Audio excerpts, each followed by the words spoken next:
about RDT, right? Yes. Now we'll look at Spark SQL, Okay. and also with this we'll look at in the Spark SQL we have two things. One is data frame and one is data set. We'll look at it, both of it. Okay, and when writing the Spark library, either you can use data frame or data set, or if you are writing code on RDT, we'll see there are three ways to write. These two are almost similar, it's just concepts different that when to use which. And RDT and data frame and data set, all these three things you can write the code, but internally it is the RDT where you have to it is the basic or the core of the Spark. So whether you write on data frame or data set, it will be under the hood RDT will work. And Okay. what is RDT? As I told you, resilient distributed data set, right? Uh, and it is a core of the RDT, a Spark, core of the Spark. So this RDT, now one question which generally come, which can be asked is like, what is difference between RDT versus Spark data frame versus Spark data set? This is one question which generally people ask. Okay. So RDT, when you will be using RDT, so with this they mean that what is difference and when to use which, right? Like you can use either RDT or Spark data frame or data set to write the your queries and your program. Then how you will decide that shall I use the RDT or the Spark data frame or the data set? So in the actually, okay, let's just look at first what is Spark SQL and data set. Then will we come to the comparison of them.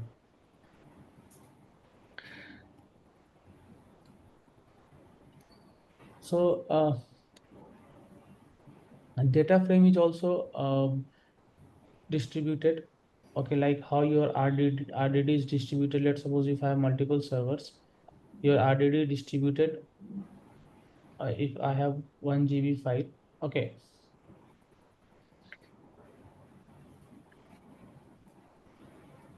Have I told you about partition?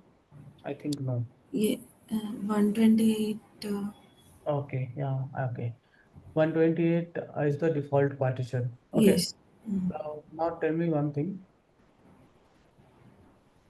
Now let me just let's suppose that you have this file of uh,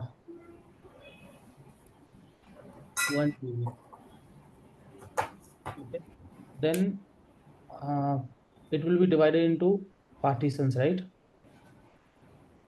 And Yes. each partition is of size 128 MB. Okay. Now why 128 MB? Because your default size of your block is 128 MB. So with this, how many partitions it will create? It will create 4 partitions. Okay, so if you have, let's suppose 2 GB of or let's suppose 300 GB of data, how many partition it will create? It will create 300 GB into 1024 MB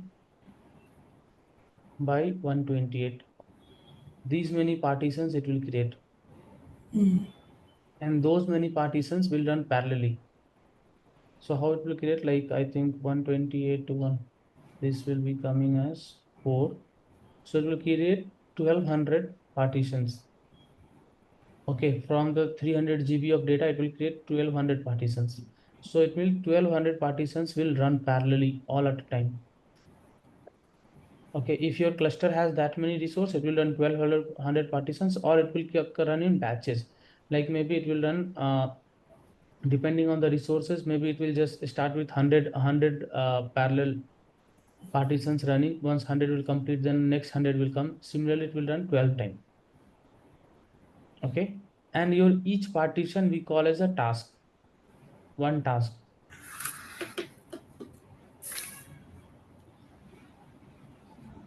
You got it? Yes. Okay, when it comes to task,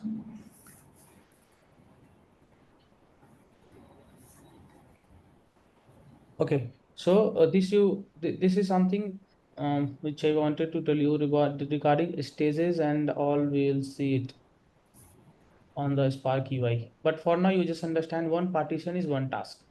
So if it has created 1200 partition, it means it has created 1200 tasks, and each task will run on multiple servers, or on one servers you can run 2 3 tasks. Now, uh, where the task will run? Server. Which server? It's server. On the worker node, right? Yeah. It will run on worker node, and on worker node you will have executors, Yes. correct? You have executors where your these jobs will run. Now, how many executors it will create, that you are going to tell Spark that I need these many executors. Okay. Executors means tasks, right? No, not task. Okay. On the worker node, let's suppose that this is your worker node. Okay. Let's suppose these two are your worker node, and this is your driver. These two are connected, right? Yes. This is driver and these are worker node. So what driver will do? Distribute, I It, mean, sub it tasks be yeah, divided. it will, whatever the code you submit, it will convert into the DAG. Okay, and DAG and all will see, but you just think that it will convert it into the task, and then it will distribute to the worker node that you run it. Then on the worker node, we have executors. You can have multiple executors. These are the executors, and in these executors you will be running it. Now your question is why we are using these executors? Why not working on the using the full worker node? If that question is coming to your mind, so let's suppose this worker node. Okay, there is no eraser. Let us go to this slide. I'm not just move to. Let's suppose this one. Okay, this is these slides will come later. Execution mode and all. Let's just first finish that. So let's just this is driver. This is worker. Okay, and this worker is of, each worker has the capacity of, let's suppose 32 GB RAM and 100 GB space, disk space, and 16 core is CPU.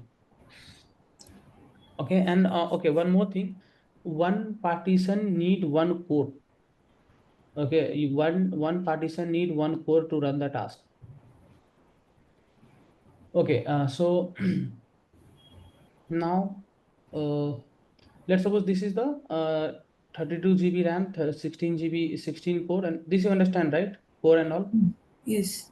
Yeah, and 100 GB, this is the capacity of this worker node. All three worker node has this capacity. Now you have one job where you have a.txt as the table. Okay, and it is, let's suppose 2 GB. Okay, then maybe you don't need these many space, right? 32 GB, 16 core. What you will do with this? If I'm using full resource, full worker node, okay, just to process the 2 GB of data, means I'm wasting the resources, right? I'm not fully utilizing it. So maybe once I run the Spark job. Okay, there is some Spark submit command. We'll see about this. But once you write the Spark sum, or when you are submitting the job to the driver, you will write there that number of executors. I want two. I want two number of executors to run my this job, and each executors will be of like core. You will give that I need two core on each executor. and I need a memory of 4 GB. Okay, so Okay. let's suppose you submitted with this configuration. Then what it will do, it will start two executors for you, one and two. Maybe here and maybe here one executors are depending on your resources. Okay, so that it will do. And now you will run your this job on these two executors. So let's see, after that you submitted job b.txt where you have 10 GB of data, right? You still have spaces here, right? Because you have only used two core of two executors, means you have used four core, and you have used 8 GB of RAM from 32 GB and 16 core. So still there you can have multiple other executors running here, right? You are getting this or not? Yes, yes. Yeah, so with this way, you can have multiple executors running on the worker node. So that's why whenever you submit any job, it will your jobs or your your jobs will run inside these executors. Okay. Getting it? Yes. 16 core is something like GB only, right? No, 16 core, like you have core means CPU. You need core to run the process. Like any of the memory, or if you do any calculations and all, okay, it needs CPU. Like if you check your laptop will also have some core. Maybe two core or four core depending on your laptop, or eight core, whatever what you are using. Intel i5, i7, what you are using. I7. Yes. Check in the i7 what how many core is there. I Okay. think it has four core, I guess. Okay, core is helpful when you are running multiple. If you have four core, means you can run multiple four process. You can run multiple parallelly. Four Okay. tasks you can run parallelly. If you have Mm. 16 core, then you will. Let's suppose that. Okay, let's just come here. You have how many executors you have? You have two executors. Means how many core you have used here in your executors? If you submit this job, let's suppose you Okay. submitted this job, how many core you are using? 2 core. Two core per executor. 4. Four, right? It means you can run, let's suppose, and how many from 2 GB, how many partitions you will create for one? 1 GB 4 Yeah, for partitions. 1 GB 4, so 2 GB 8.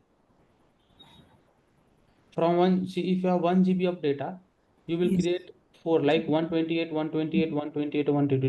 That will be 1024 MB. 128 into 4 is 1024 MB. So 2 GB has 2048 MB. So double of it. Means in 1 GB you are creating 4 partition, in 2 GB you will be creating 8 partition. Ye- Getting it? So how many tasks you will create? Task will be 8. Right? 8. 1, 2, 3, 4, 5, 6, 7, 8. But you have only 4 core, right? This means that first these 4 tasks will run parallelly, and after that, this once this is completed, this will run. Yep. Got this? Yeah. But let's suppose that you defined here that I need on each executors I need 4 core. Let's suppose you mention like this. In that case, you will in just in one shot all your task will run because you already have 4 core. Yes. Okay. Also, like how your whether your this will be fast or slow, that also depends on memory. Okay. After maybe I will take one session that how to decide after once we complete this. Okay, during optimizations and all, I will tell you that how you will decide how many core I need, how many executors I need, what will be the memory depending on your data size. So in RDD, okay, you will have you don't have tables. Okay, you will, let's suppose you have a.txt as file, you will read it and then you will implement you read in, let's suppose you read it on one RDD. Okay, after that on this RDD you will implement other transformations, like let's suppose filter and all. You have to write something like this, like filter, then I on this you will do some RDD2 equal to RDD1 dot group by something like this. Okay, you cannot write SQL on RDD, but on the data frame you can write the SQL. Okay. Okay, it is though we are just using the data frame, but sometime you may need to use the RDD. Okay, but let's just first try to look at this, then we'll see when to use RDD, when to use the data frame. So Spark SQL introduced tabular data abstraction called data frame.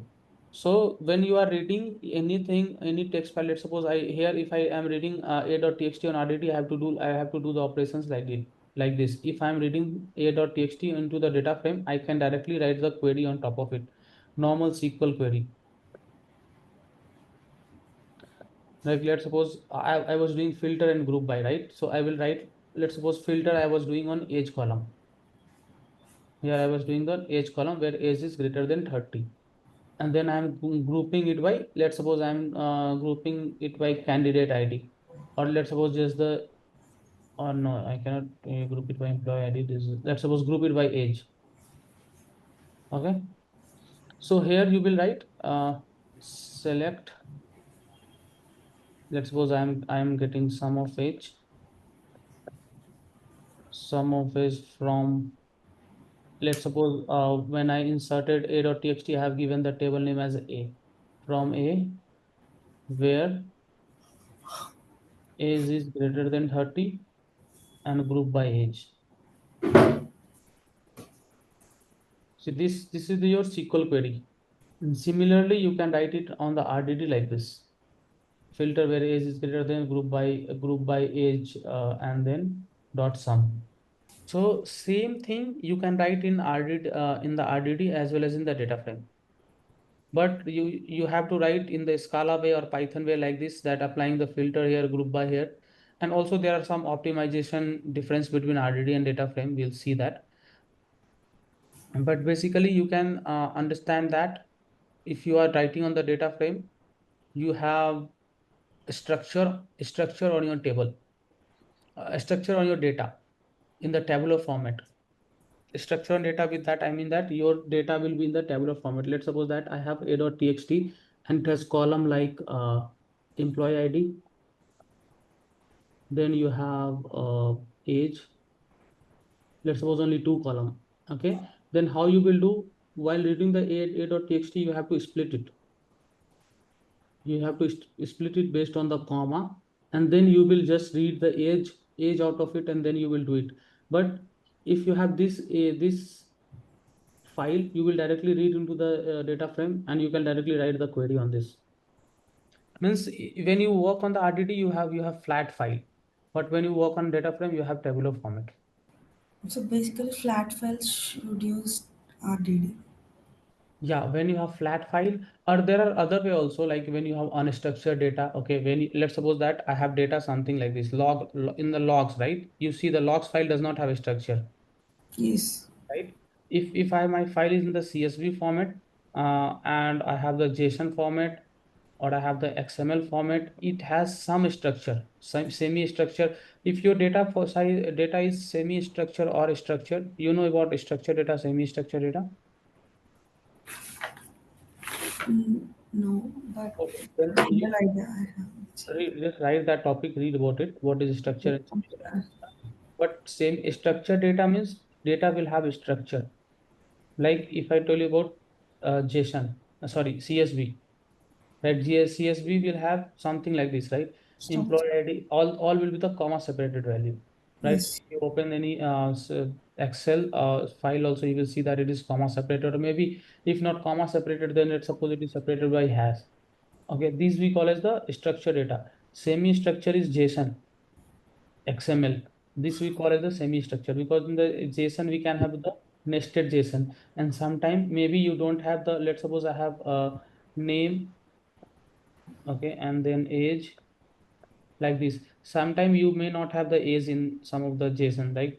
So JSON, XML, these we call as the semi-structured data, and CSV is the structured data. You write this topic and read about it. Structure versus Okay. semi-structured data. Okay? Structured, semi-structured, and unstructured. Unstructured data is log. See, semi-structured data, when I say JSON, it has some structure, right? Like name and age will be there. In CSV, you will always have CSV call as a structure because it is separated by either by the comma or by hash or by space, anything.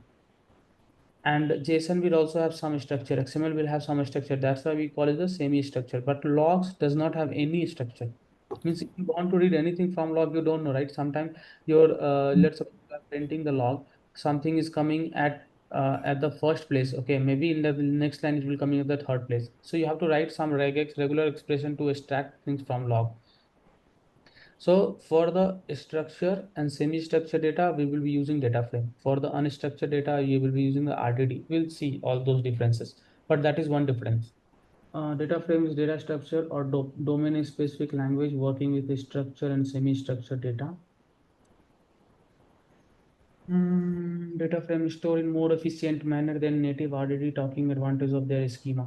Okay, so when you store into the data frame, it will like more efficient because it is taking the advantage of their schema because your a.txt, CSV or JSON will have some schema. So it will take the advantage and will store it more efficiently.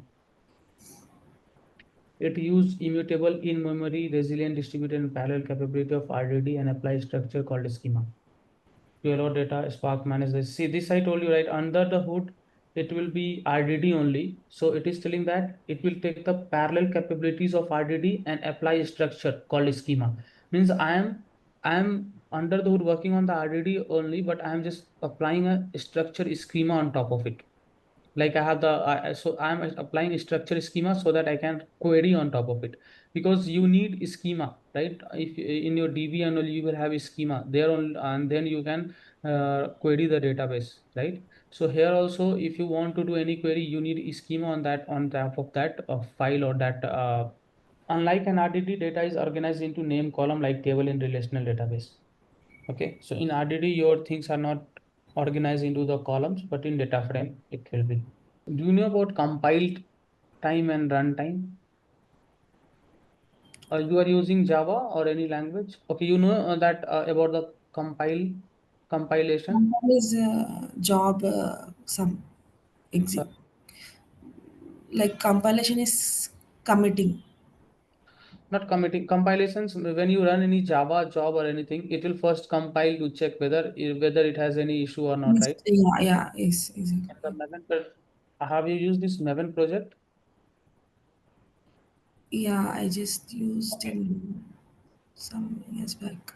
Okay, so you know that, right? In the Maven, we use this clean compile command, right? Yes, Where it will compile and check if your code has any issue or not, if anything is missing, yeah. have you missed any colon or anything, right? Let's suppose you are writing any Java code and you miss any colon, then this compile will give you the issue. Errors. Yeah. Okay, and let's suppose that if you are not compiling, then what will happen? Now, let's suppose that if you don't have this compile, right? Then if you don't have then this compile, then what will happen? It We will, may, yeah, go ahead. errors may be Yeah, not so available. Yeah. we miss the error, right? During this compile time, then what will happen? If I run it, it will fail, right? Yes. Right. So it's good that I am capturing things on the compile time only. Let's suppose I am running it. So there are two way you can get the capture the issue either during the runtime or during the compile time. Data set actually find the issue in the during the compile time. Okay. Okay. Why? The reason is it is strongly typed language. And one more thing, with that strongly typed language, what I mean is like during compile time, it will check whether you means in the compile time also. Let's suppose that what I'm doing, I have defined one integer. Okay, I have defined integer equal to let's suppose I define one this one a as integer. Okay, and let's just give it as null. Okay, at the beginning I give it null, and then after that what I'm doing, I'm assigning a equal to let's just give a name, or let's just give it a month, January. Okay, I have, what I have done here, I have given, I have defined a as int, but I'm assigning a string to it, right? So this is a issue.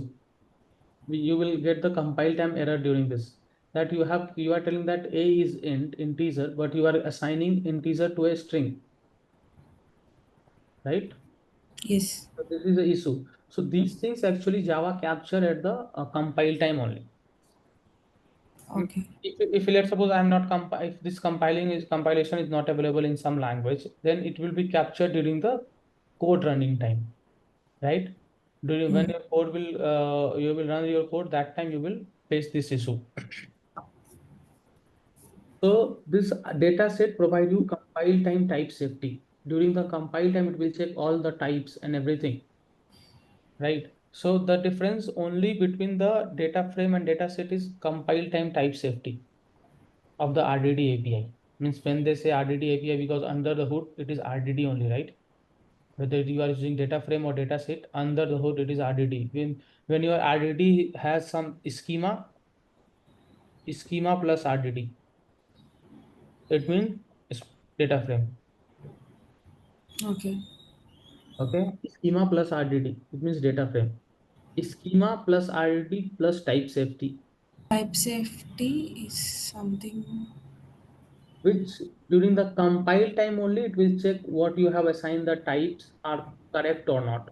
Okay. Okay. Okay, you what you have given means it will check all the types what you have used in your code. That Okay. is the compile time safety. See, actually, in the how we are writing uh, data frame. Okay, and one more thing, this data set is only available in the it is not available in Python or R. It is only available in Java and Scala. Okay. Why? Because R and Python does not support this compile. It does not have compilation. It will check during the runtime if any issues has come or not. Okay. Okay. So only the difference between dataset and data frame is compilation run. Right. It will check all your types during your compilation. Okay. So, but there are use case that when you will be using what? Okay, that will be seeing, because see, if I have, why this data frame has come? Can you tell me? For structured data.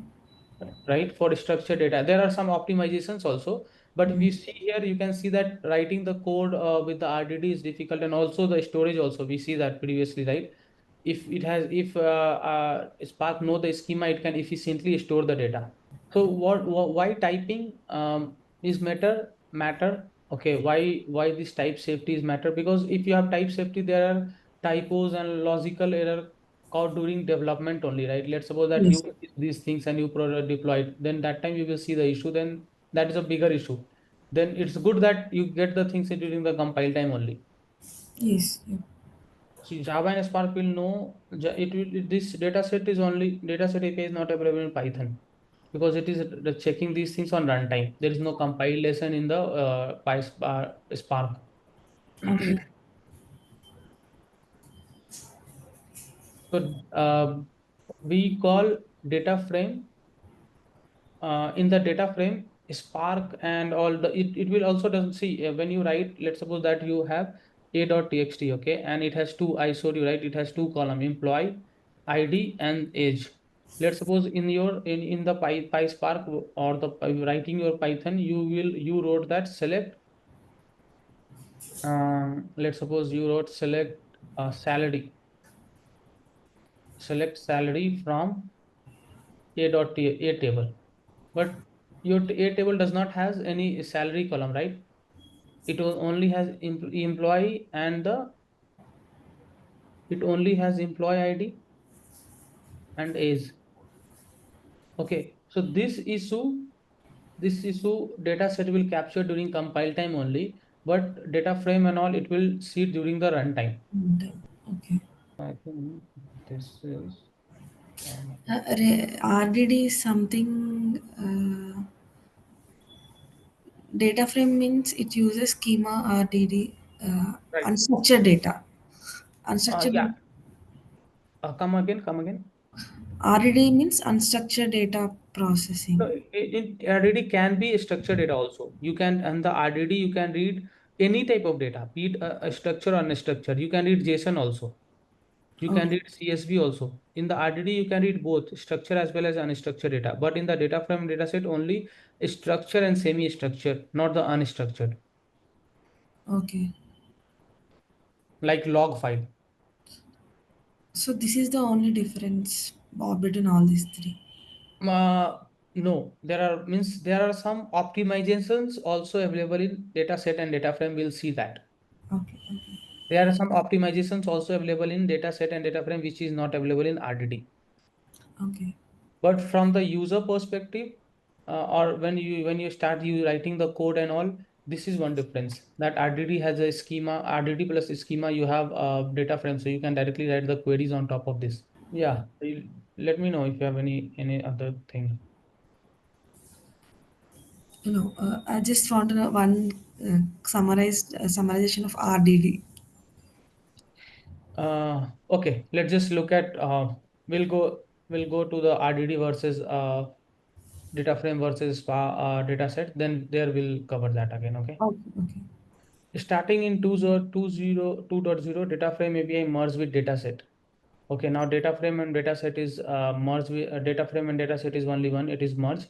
Now dataset take two distinct API characteristic, strongly typed and untyped. A strongly typed, like previously we have like data frame and dataset. Now we have only one dataset API, and it take two API characteristics. One is strongly typed and one is untyped. With this, what it means previously, whenever we have untyped, that means data frame. When we have strongly typed, we were data set, right? Before actually in the Spark, what was happening? I showed you here, right? We have two things. One is data set, one is data frame. Yes. So similarly, now what Spark has done, it has come merged the data frame and data set, and it gave you only one API, which is data set, and it gave you two distinct characteristic. Like you can either use the strongly type or untyped. Means Okay. when you using means in the Python, these strongly typed things won't be supported. You can only use the untyped type API. Means compile time safety and all, will you will only get it into the Scala and Java. So it is only just it has combined a data set and data frame into one, and it give you two things, like either you use the strongly type or untyped. Means here also it differentiate within the data set, within the API. Means you merge the data frame and data set, you made the dataset API, but under the dataset API, you have two things, strongly type and untyped. Okay. See, dataset by contrast is called the strongly typed JVM objects. Okay. And data frame as generic untyped JVM object. Both are JVM object, but here it is strongly typed. Means it is at the type also, that what type of data, like integer, string, and column check, all those things it will strongly, in the strongly type it will check all those things during the compile time, and untype it will check during the runtime. And the dataset API is only available in Java and Scala. Okay, now you ask that what you ask?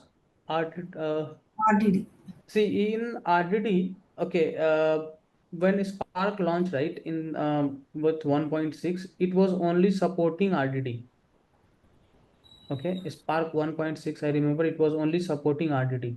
In the RDD, you can read any file, if either it is CSV, JSON, okay, and then XML. Okay, but let's suppose on after that you have to parse the data in the JSON. Okay, let's suppose you have CSV, right? And in the CSV, how the CSV data will be?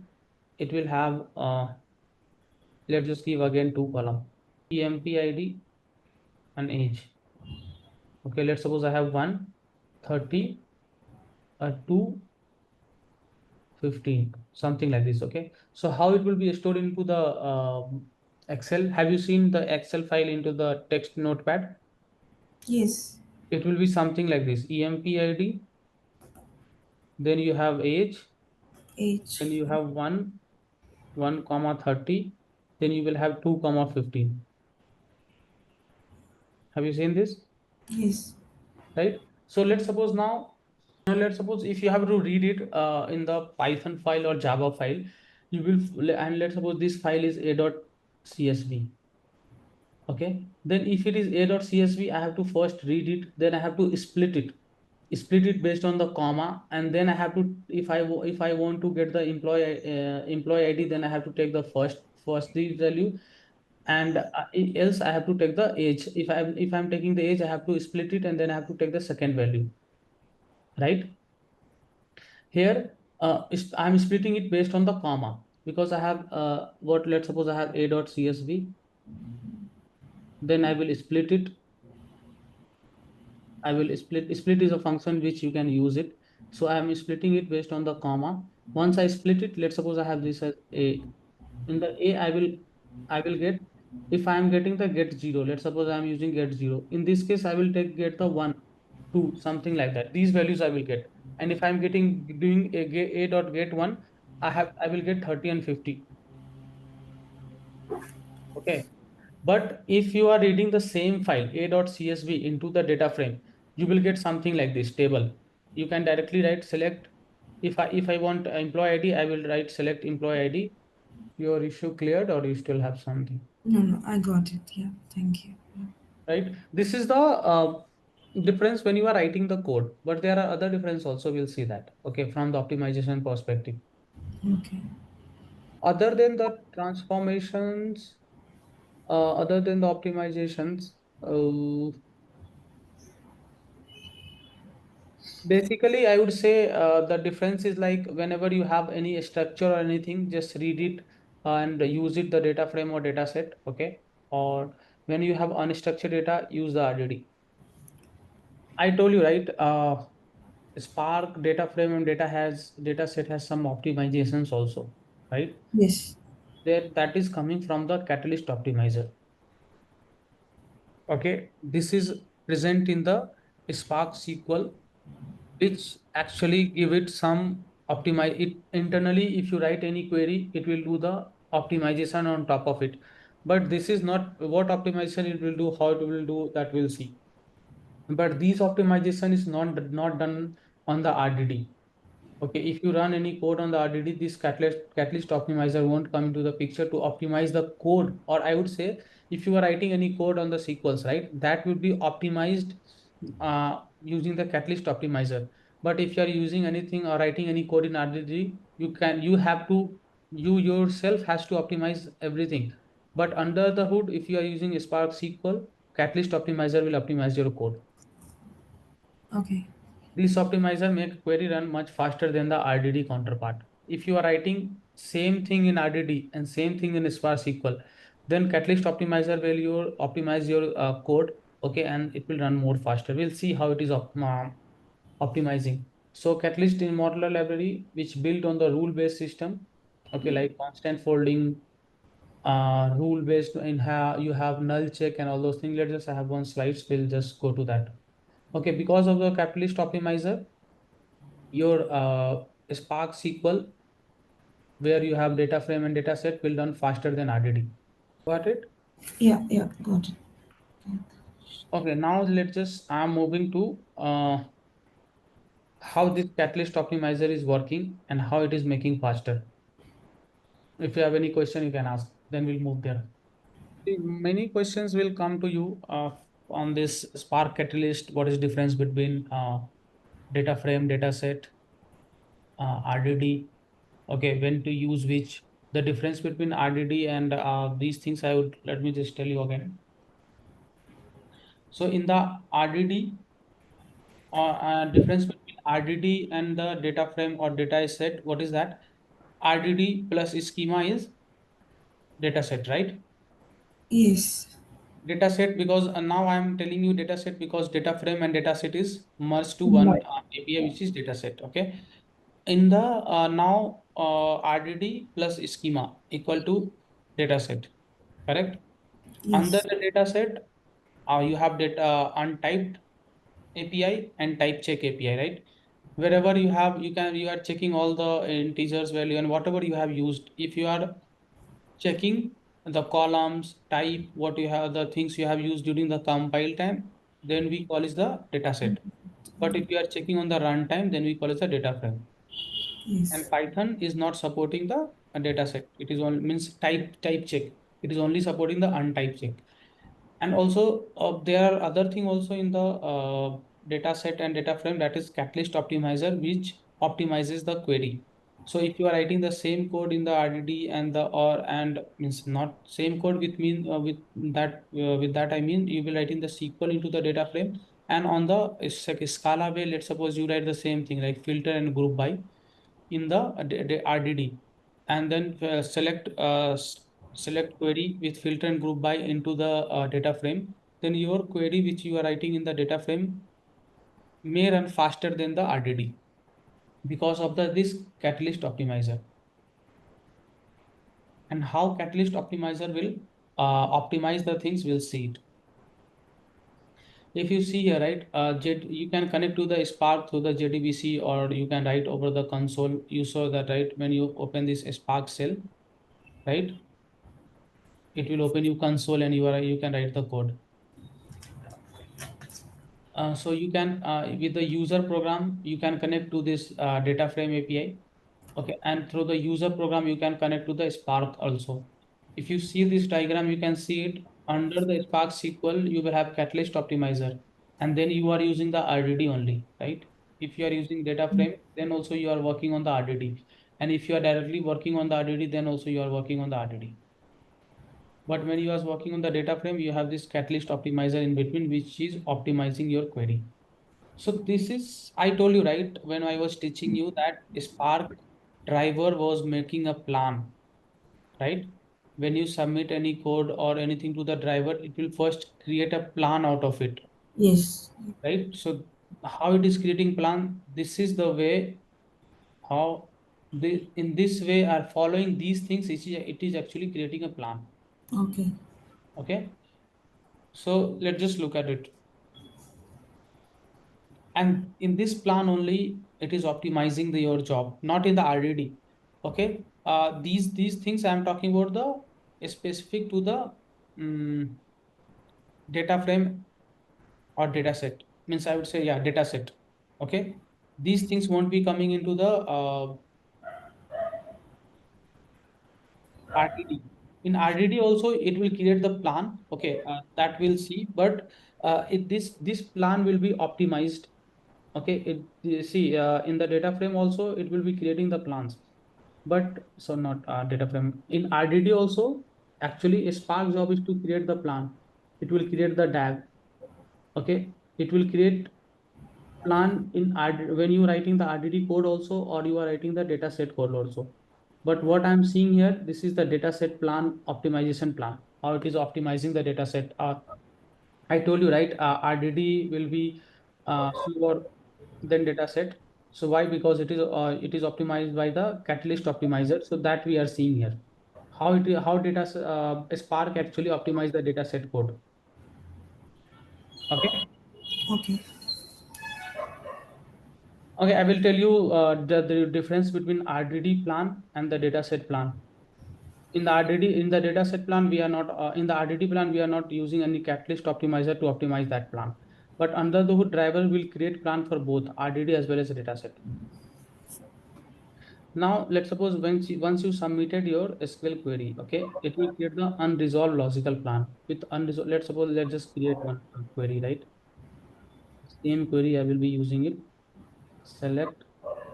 Now, this EMP ID and age has two column, and you are using this EMP ID.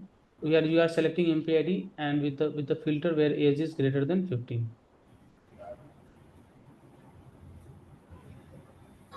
Now, once you let's suppose you submitted this code to the Spark. Okay, you submitted this code here to the driver. Then what driver will do? Driver will do the unresolved logical plan. What it will do, it will just check your these things. EMP ID. Okay, I have it will create one plan like I have age greater than 30 and I have to get the EMP ID. Something like this, it will create one plan. Okay. Why we are calling it unresolved logical plan? Because you it has not yet checked whether employee ID and age is present in the employee table or not. Okay. Okay. Here it will just create plan like this, that EMP ID I have to get, and where filter is like age is greater than 30.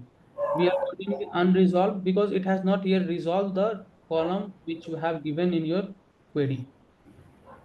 Okay, resolving means it has, maybe you can write query, right? Let's select salary. Select salary from EMP. Okay.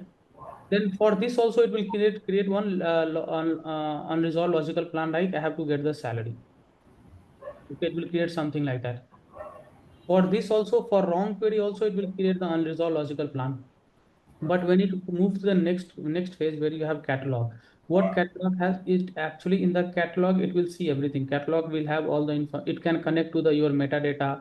It will see. It will. Let's suppose you gave the a.csv, right, from employee table. You want to check. It will go to the database and check whether employee table has the employee ID and age or not. Whether it has the salary. So when after this phase, it will fail. This query will fail. It will give you the error that salary column is not present. But with this, it will go to the catalog. It will see that, okay, employee ID and age is present. So let's just move to the next step.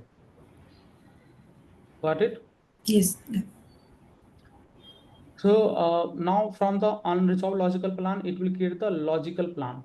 So logical plan means now it will check, okay, this is, it will means plan will be same. Okay, but here we are calling it unresolved because it has not checked whether the employee ID and age is present or not. But after checking using the catalog, it will check, okay, this employee ID and age is present. So now we call this plan as the logical plan. Now optimize logical plan. Okay, now we are seeing that how it is optimizing the logical plan. And then it will create the physical plan out of this optimized logical plan. And based on the cost model, we are from the multiple, it will select multiple physical plan. From on the basis of cost model, we will pick one of the best physical plan from it. Select best physical plan out of it. Let's just see how you are now. Okay, from here to here, we call is the catalyst optimizer will work. Okay, Okay. this part will catalyst optimizer will work. Now let's just see how it is optimizing the logical plans. We understood till here. Yes. How it is optimizing the logical, that is the main functionality of catalyst, that it will optimize the logic. It will from the logical plan, it will create the optimized logical plan. Let's just see how it is doing that. Logical plan internal representation. So how Spark see the query or the user intent. Okay, this is like it will create the plan out of it.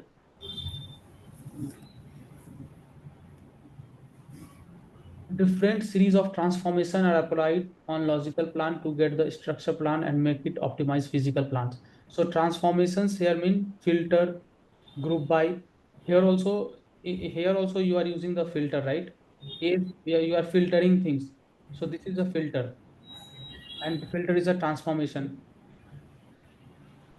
Have I showed you filter and all? That is the transformations and action. I think I have covered, right? What is the difference between transformation and action? Yeah. Transformation XML. Okay, no action. Okay. Can you remind me tomorrow about the Sure. transformation and Sure. action? Okay. But anyway, once we from tomorrow we will have this session, so there we'll see the transformation and action, not an issue. But just remind me if I miss it. Okay. Sure.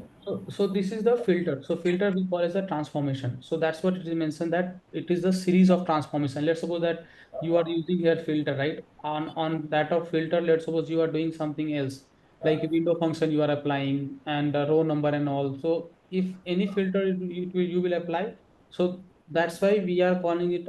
You may apply multiple filters. So all the filters and whatever the transformations you apply on it, like map and all, so those will be, we are calling the series of transformation is will be applied on that logical plan.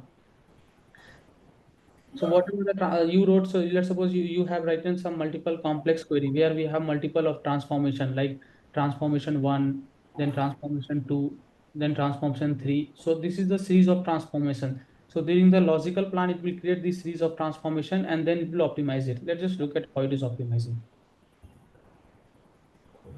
What are the way to optimize it? See, these are the filter push down, column pruning. Okay, let's just look at what is a filter push down and what is a column pruning. Let me just give you one example first. Okay, let's just go to this example. See, this is one example, right? You have joined, okay. Then you are joining one data set. Let's just look at this query first. Understood this? Can you tell me what it is doing? Query. So Yeah,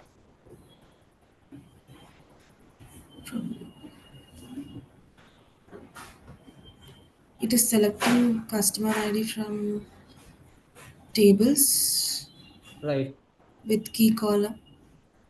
So you have three table here: customer, store, and data div, right? Data dimension or data div. And on which column you are joining? Uh, Cu- this customer, Customer SK. right? Customer SK, you are joining this. And also other table you are joining on sold date. Okay. And then you have filter greater than 1,000. Mm. So you have one filter here. You have join. You have actually basically you have two things. One is join and one is filter, Yes. right?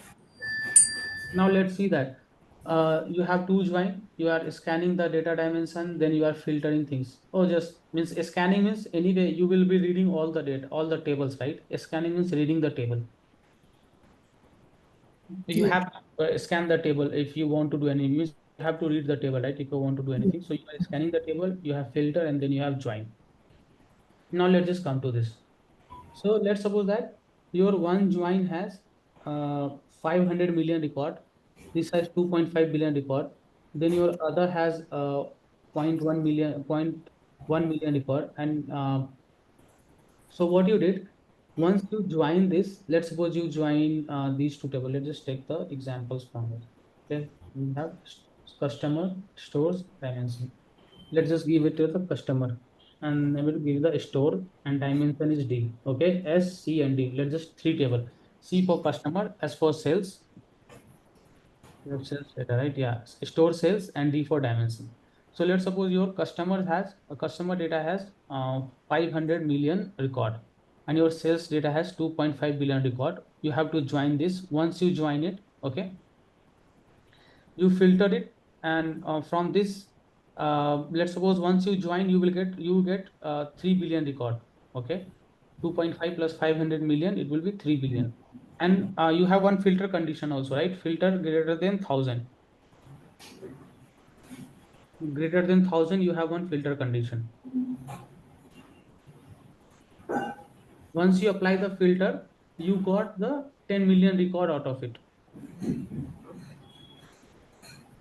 Okay. Oh, sorry, I think I got in the wrong way. Sorry. It will start from here. Sorry, I come wrong way. You are first scanning the store cells, right? Okay. First, you have to read the data, right? Means you will scan the data. So here it is S, here it is C, and here it is D. You scan the data. You have like 3 billion records. Okay. Okay. Means store sales, you have 3 billion record. In the customer, you have 12 million records, and you have one filter condition greater than 1,000, right? So from that you got 10 million record. From the to have 12 million records, when you apply the filter will reduce your column. This is clear or not? Do you understand why how I'm getting 10 million records or not? Once again, please. Okay.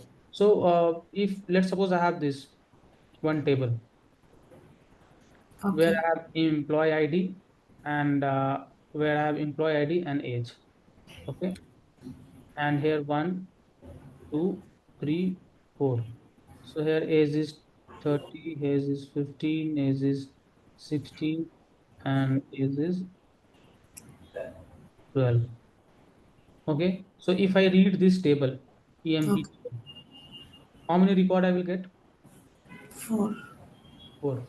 And let's suppose on this I apply the filter. Filter where age is greater than 15. How many record I will get? 1. 1 or 2? So 2. 30 and 16, right? Yep. Greater than 15. So similarly, I had 12 record. When I apply filter greater than 1000, I got 10 million record. Okay. Okay. And once I join this 3 billion record and 10 million record, I got 2.5 billion record. Okay. Okay. And now after that, what I did, I joined this record, whatever I got here, I joined this with 0.1 million record and I got 500 million record. Okay. Okay. So now this is one way to do it. Can you tell me what other way you can do? Let's just look at it and see the other way. Okay. Yeah, just look at it and tell me if you can, if you're understanding this. First joining. You have to read from below. Yeah. First it scans both the tables Just and look at the come. difference between these two. Let's just come here first. What we are doing here, we are joining all three tables that you know, right? Yes. From here you see that we are joining all the three table and we have one filter condition here. This is three table we are joining and we have one filter condition here. Correct? Yes. Now let's just comment here. So here what we are doing, we are scanning, we are filtering. After filtering, we are joining these two, and whatever the result we got, we are joining with this third table, right? Okay. Scanning, then filtering, then joining. Right? Hmm. Ultimately, we are joining all the three table. First, Yes. here we are joining these two, and then we are joining these two. Okay. Correct? Here we have 3 billion record. Here we have 10 million. We joined 3 billion and 10 million record. Okay. And then whatever the record we got, we join these two, 0.1 million and 2.5 billion record, right? Yes. Okay.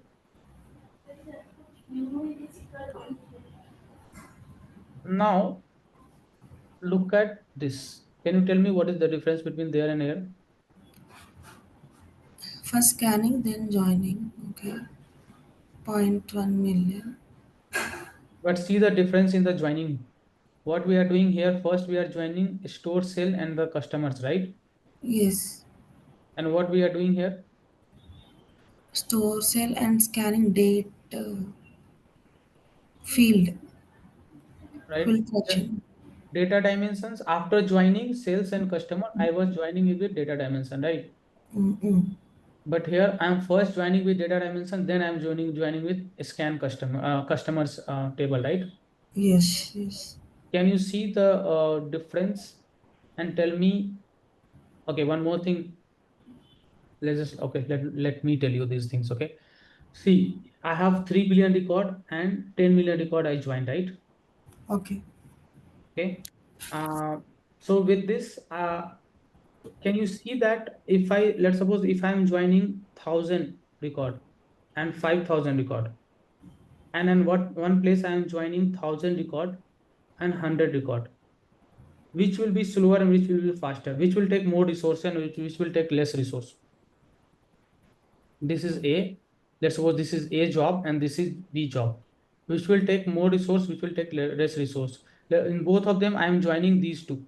100 and 1,000. 5,000 and 1,000. Right. Okay. Yeah. 100 and 1,000 should be less. Should be less, right? Yes. It will get means more record means more resource you need and more time you need, right? Yes. So similarly, if you see here, I was joining 3 billion record and 10 million record, right? Mm. Yes. Ultimately, I have to join all the three table. So Spark thought in a way like why not join this first, right? I have only 0.1 million record. Why Okay. I'm joining with 10 million record? If I have to join, ultimately I have to join all the three table. Let's just join these two first because I have less record here, right? Only 0.1 million. If I join 0.1 million record and 3 billion record, I need less time, right? To, Yes. to process. So that's why Spark thought that, okay, let not do in this way. Okay, I wrote query in this way. Okay, I wrote query in this way, like you do in this way, but it will it process it and think that okay, if I do join 3 billion record and 1 million record, it will be faster. So let's just do in this way. Okay. After that, once I get the record, then join these two. If you see here, I got the record 2.5 billion and then I'm joining with 0.1 billion, right? So here, but here I am joining 500 million and 10 million. Here I was joining 3 billion and 10 million. But here I am joining 500 million, 10 million. So with this, what I'm saying to trying to tell you that Spark automatically think in the way that where the your data shuffling will be less and you are taking less time. Okay. You write query in this way, like let's just join these two table first, then join with this. But Spark internally calculate things and it will make you this optimized plan that instead of joining customer and sales store first, okay, instead of joining these two, let's just join these two because it has less record and this will be faster. You got Okay. it? Yes. Got it. So this is some kind of optimization which Spark do internally. And this is only available on dataset and data frame. Okay. If you write this query into the RDD will similarly do in this way. It won't optimize the code. Okay. But if you write the same thing on the Spark data frame, it will optimize your code. This is one optimization, but there are other optimizations also which it do internally. This is one example I'm telling you. Okay. Okay. Yeah. Now let's just see what are the optimizations it do. See, filter push down means moving the filter close to the data source. Okay, like doing the fill. Let's suppose that you have two things, right? You have A, B. Okay, you have to join A and B, and then filter the data. Okay. So if you give query like this, so Spark what will do? Spark will do. Let's just do the filter first, then we'll join, right? Because after filter you will get less data. Correct? Yes. So if you write query something like this, Spark will move it to like let's just do the filter first, then you do the join and all. So there are something like push down predicate. Actually, these are available in the databases also. These optimizations and all, and they Okay. are column pruning. Means let's suppose that in your select query, okay, you have used multiple columns like A, B, C, D, all the columns you have taken. Okay, but you need and the final result you need only A and B. So it's unnecessary to take C and D, right? So it will do all the column, unnecessary column, whatever you need in the final result, those columns only it will do. Because let's suppose if I'm reading this data, I'm unnecessarily wasting the time. So those optimization it will do on top of this. So constant folding means let's suppose that you have age, okay, and you are doing that. Let's just add 1 plus 2 in all the ages, all the age. So in the constant folding, what it will do, it will see that, okay, this is constant, I can do it something like that. It will make it 3 and it will do something like age plus 3. Okay. Okay, so these are some of the technique like constant folding, column pruning, push down predicate, which it will internally use, okay, to do the optimization. This is one rule based optimization. Now other is cost based optimization, right? So these are this is actually the cost based optimization. Okay, these are the rule based, like selecting only the necessary column, moving filter close to the data source, pruning unnecessary column, constant folding. These are rule based optimizer. And there are other optimizer which we call as the cost based optimizer. In the cost based optimizer, only these things will happen. Like joining how it will do in the cost based optimization. Actually, in the cost based optimization, it will scan all the rows and all, and it will check how many records are there. Okay, and on that basis it will try to do the joins and all on the respective data. Let's suppose in this what Spark will do, Spark will scan the store sales customers and scan data. And then it will see that, okay, it has 3 billion record, it has 10 million, it has 3 billion record, it has 10 million record, and it has 0.1 million record. So after doing the cost based optimization, it will think that it will come up with a plan that instead of joining these two, let's just join these two first. Okay. Okay. So on the basis of cost based plan, it is coming on those things. Okay. And how there are some formula, actually you don't need to understand this much. You just understand that there is some cost based and rule based. And on the high level, that on the base cost base, it will look at all the scan all the tables, it will try to look at what is the maximum value, minimum value. Okay. And cost formula is something this,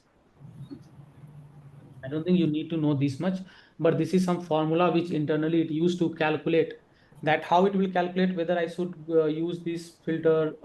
First, I should join these two and then do the filter and all. There is some formula which it will be using. Okay. Okay. So it will check at the column level statistics. It will check the man, max, mean, null count, average length, everything it will check for all Okay. the tables or whatever you are using. And on top of that, it will optimize. It will use the optimization, cost-based optimizer and rule-based optimizer, and then it will give you the final plan out of it. Okay. But these things are not available in the data RDD. Okay. Okay, so that's why we are using data frame in our query production and everything. You can use the RDD when you have some unstructured data. Okay. Okay, because you cannot create table on the top of the unstructured data. So mostly in case of RDD or in case of unstructured data only, we are using the RDD. Got it. Okay, I think this is something with the data frame.